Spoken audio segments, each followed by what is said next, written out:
What's up, folks? Liquid Galaxy here with my almost 2017 setup, I guess. It's like the 31st of December 2016, so one day left of this year. My other setup video was in a dire need of a bit of a refresh. I think I did my last one early 2015. I watched it earlier and it was fucking terrible, so I henceforth deleted it, and I'm going to do another one for the year of 2017. So quite a few updates since my last setup video, so we're going to go through each one of them, from monitors to rigs to mixers to goddamn, I don't know, microphones, all the rest of it. So I'll do it bit by bit, focusing on each item like separately, and I'll put information on the screen for where you can buy it, the specs for each, the prices, availability, whatever, as each one, as we go through each one. So we'll start right here with this sexy little monitor here. Perched atop that is the Logitech C920 webcam, which is I've had for the past year, and it's still super sexy. It's not a 60 frame per second webcam, but it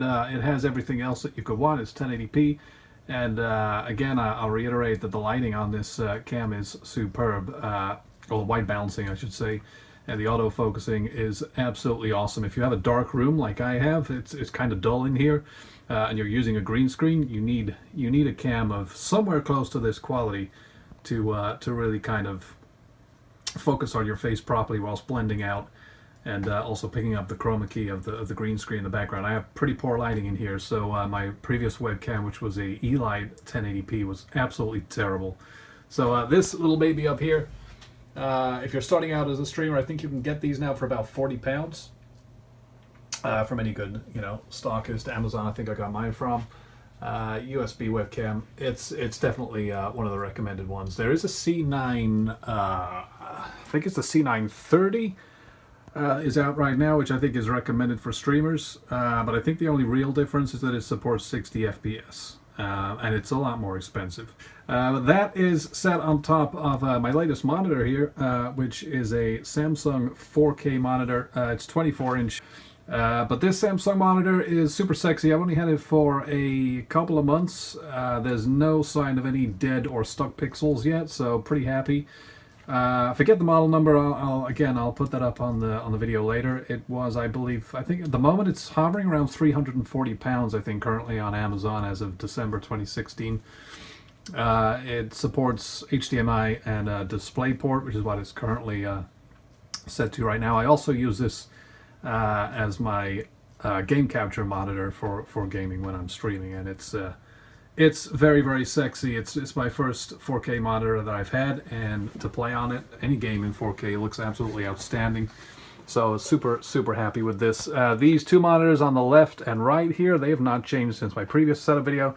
They are standard 1080p 24-inch monitors from LG. Still holding on though. I've had them for, oh god, I don't know, 3.5 years or so, and again, no dead or stuck pixels.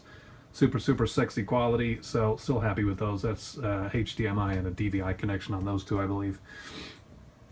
Underneath that we have Creative speakers. This again is no change. They still serve me well. Cactuar, my little buddy, my little mascot boy. There you go. They're pretty good. They pack some pretty good bassy punches. They have decent enough volume to annoy the neighbors, so for now that'll do, even though mostly my gaming sound comes through my headset. But on occasion, when I feel like pissing people off, they definitely offer some good sound. Right here we got my latest Xbox One S controller. This is actually called the Dawn Shadow version. This was, I believe, £56, I think I paid for this from Amazon, purely for the color. I thought it kind of suited the Galaxy tones, kind of, so I went for that one instead. Having just sold my Xbox One, I needed a controller to use with PC gaming, and I've always preferred... I did have a Steam controller, but I didn't like it at all. The Xbox One, in my honest opinion, is the best controller to use when gaming on a PC, so I'll be sticking with that. Okay, down here we obviously have the Wii U controller. Consoles are behind me, but you can't see them because of my goddamn green screen, which I'm not going to take down for this video. But obviously the controller is Wii U, PS4, and PS3, which I don't actually use much anymore, but yeah, it's still there. It's still there. Onto the mixer. This is a Behringer Xenix QX1222 USB, mainly used for voice effects and for controlling volumes of different applications. I've got, I believe, this is a 12-channel mixer, which is complete overkill for what I use. I could easily do with a 4-channel mixer, so I probably overspent on this. But I look at it as future-proofing myself, and also I think the cheaper mixers of this did not have quite so many effects. This was a little present to me I got about 6 months ago, I think. As we can see, it is connected here. This is the Shure SM7B microphone. I'm not sure how much these currently sell for. I think I paid about $350 for it, which is connected to this arm here, which is a Rode PSA-1.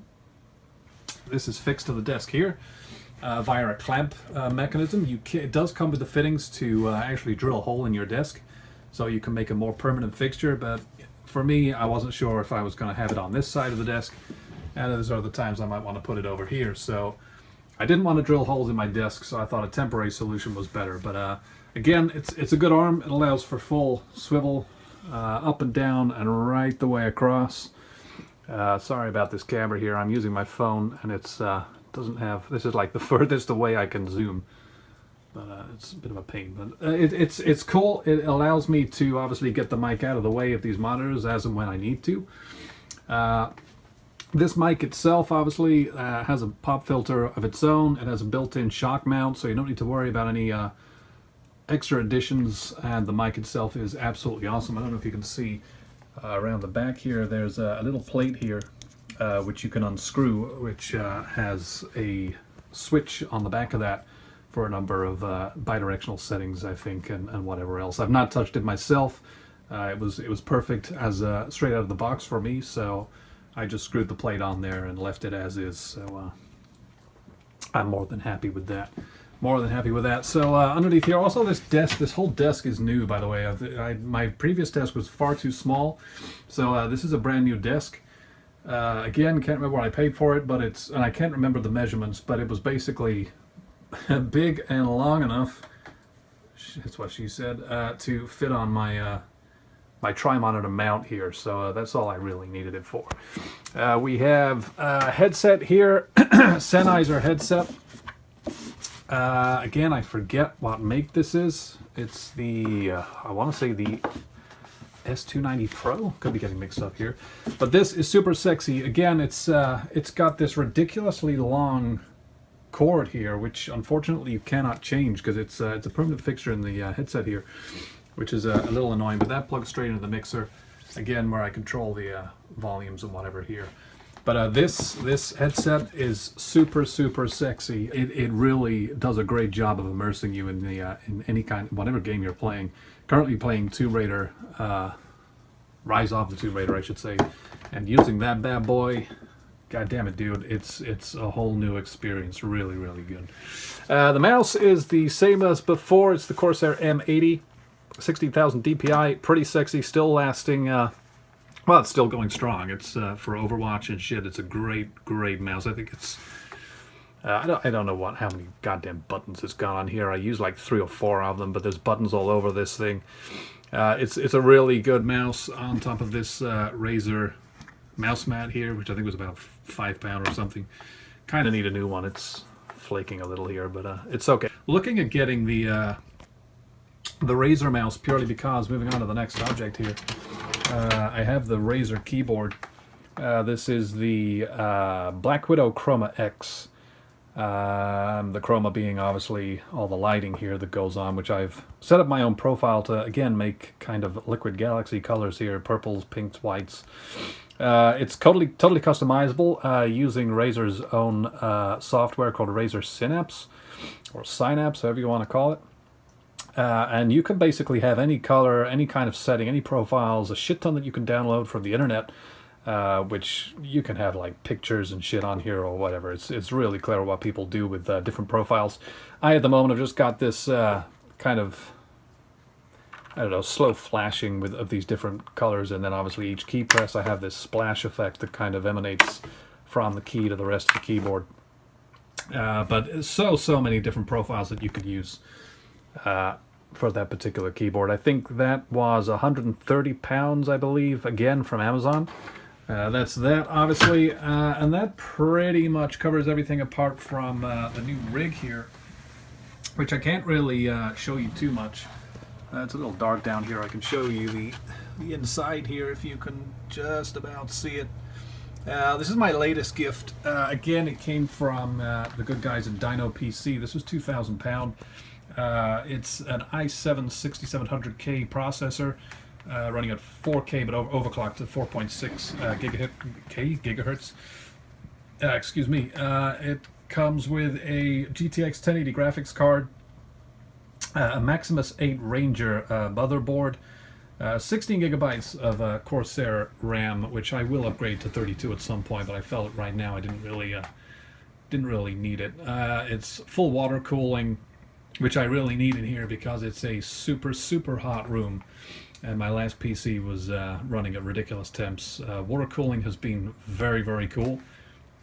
Absolutely perfect, actually, and it's now running at sort of around 25 to 30, even running 4K Overwatch, so 25 to 30 degrees C is just about right. I got this little cooling fan plugged into the USB here, which keeps me cool during the summer months, definitely. And I have a 2 terabyte Passport here that you probably can't see because it's a little dark, to back up all my shit, basically. And that's basically it, to be honest. That's all my new stuff. I'm looking to upgrade the webcam. Obviously, like I say, at some point I'll probably get something that supports 60 FPS. It's not really high on my priority list, though. I do have, of course, the new seat. I had an old seat in my last setup video. This is my new one. Again, no idea. I got it from some office store. It was about £210, I think. I got it when I was looking at DX Racers. But this one apparently was a lot more comfortable than the DX Racers, so opted for this, and it is super comfortable. The only gripe is these plasticky armrests here aren't the best. They're kind of a little creaky and a little bit weak, but apart from that, it's super sexy, super sturdy. And when you rage and you start, gyrating like God knows what, this holds your weight pretty well. And I think that's about it. My little mascot's still here, alongside the slime, the fireball, has his my Christmas card from the lovely Wendy. And that's about it. I got a router down here, the Super Hub from Virgin Media, running at 250 megabytes a second download, about 12 meg upload. And let's see here, the green screen obviously still here, pinned up onto my ceiling here, and lit up by some energy-saving lamps. Like I say, I don't know if you can really pick this out on the video, but as you can see, the light is kind of different shades depending on where the green screen is. I've ironed this green screen a number of times, but it doesn't get rid of all the creases, so I kind of gave up. So as you can see here, is a different shade because there's a crease. But as I said, this webcam here has no problem dealing with the light on the green screen. The green screen is totally perfect. So if you have a shitty green screen like I do and shit lighting on it, get this cam here and it'll save you a shit ton. So thanks for watching, guys. I'll be back maybe with a 2018 setup, and we'll go from there. Thanks for watching, folks. See you soon.